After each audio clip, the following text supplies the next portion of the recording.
Universidad Nacional Autónoma de México, de la Facultad de Estudios Superiores Zaragoza, la carrera Ingeniería Química, la materia Balance de Materia y Energía, impartida por el profesor Feria Hernández Everardo Antonio, del grupo 3401, cuyos integrantes son Ayala Martínez Brenda y Padilla Ramírez Orlando, presentan el siguiente video: Balance de materia en mezclado. Nuestro problema dicta lo siguiente: se desea obtener en la salida de un mezclador 8.419 kilogramos de una disolución que contenga 32% en peso de sólidos disueltos. Se conoce que en el mezclador contiene una solución con un 43% de sólidos y se le agrega una disolución que tiene el 16% en peso de estos sólidos. Se desea determinar las cantidades que hay en el mezclador y cuánto se debe de agregar de la disolución para la cantidad deseada. Para ello se va a hacer un diagrama de nuestro problema donde tenemos dos corrientes en nuestro mezclador.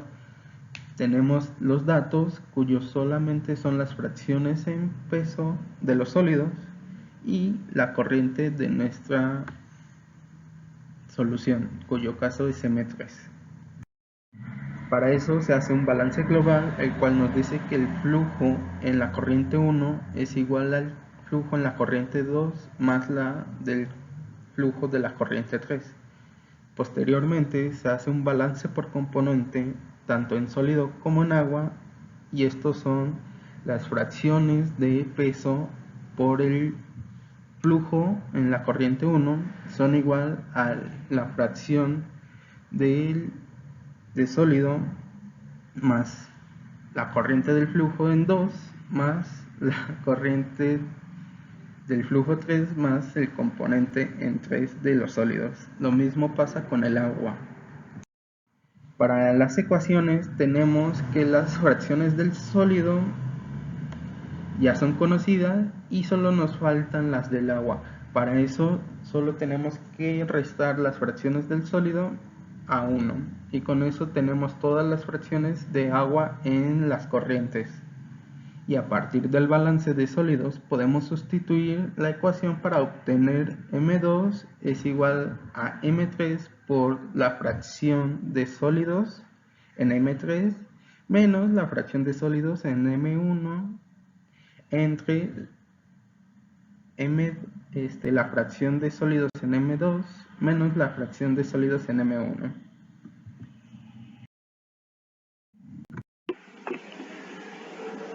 Para la solución de nuestro problema haremos un simulador en Excel. Como pueden comprobar, este ya está resuelto, pero se los explicaré paso a paso.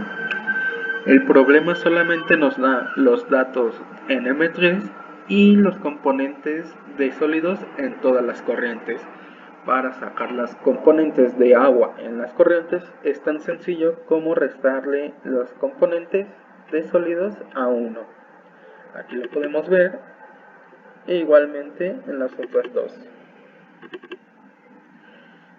Seguido de esto haremos una multiplicación en M3 por los componentes y así obtendremos el flujo por componente en M3 de ambos, tanto sólidos como en agua.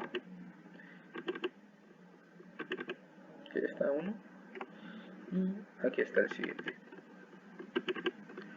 Posterior nos iremos con M2 y utilizaremos la ecuación que estaba en la presentación.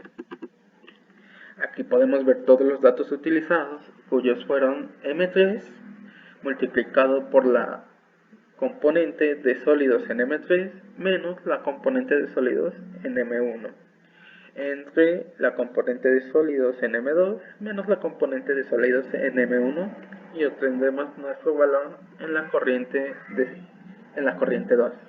Para la corriente 1 solamente tenemos que restarle a la corriente 2 la corriente 3 y así obtendremos la corriente 1. ¿Y cómo podemos comprobar esto? Muy sencillo. A partir de nuestro balance global nos daremos cuenta de que M1 es igual a M2 más M3. No, perdón, creo que estaba mal ese dato. Y en verdad era de hecho aquí lo podemos ver, está mal, perdón en el fallo. Y es M1 más M2 es igual a M3 y aquí se da. Tenemos aquí nuestra comprobación de los datos donde se suma M1 más M2 y nos da el valor de M3. Perdonen la corrección. Y eso sería todo.